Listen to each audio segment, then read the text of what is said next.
And top leaders of the world have descended on a luxury mountain lodge nestled in the foothills of the Canadian Rockies for the G7 summit. The meeting takes place amid growing tensions in the Middle East and Ukraine, as well as global economic turmoil. Well, Canada is chairing the 51st edition of the summit. Prime Minister Mark Carney has arrived in Calgary and will host his first G7 summit. US President Donald Trump was among the last leaders to arrive for the summit. Now, speaking to reporters before departing for Canada, Trump said the US remains committed to Israel's defense. However, he did not say whether he had urged Israel to halt its strikes on Iran. Now, this marks Trump's first G7 in Canada since 2018, a summit that ended in a public falling out with then Prime Minister Justin Trudeau, whom Trump called very dishonest and weak.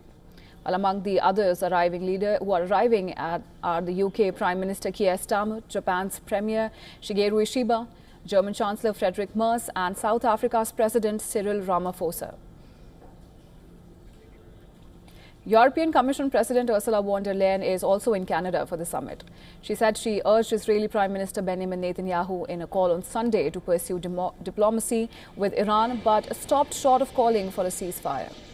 French President Emmanuel Macron reaffirmed his support for Greenland before departing for the G7 summit. On a visit to the Arctic territory on Sunday, Macron declared that Greenland is not to be sold or taken. His comments were a direct criticism of US President Donald Trump's interest in buying the territory.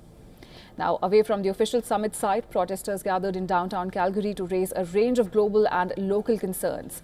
In recent years, G7 protests have been tightly controlled. Demonstrators are usually confined to designated zones, often over 100 kilometers from the meeting site. Know you're here. Fossil fuels equals more fire. Free the land, free the people, free the land, free the people, free the land. We're called the keepers of the water. It is in his campaign speech, Carney, when he was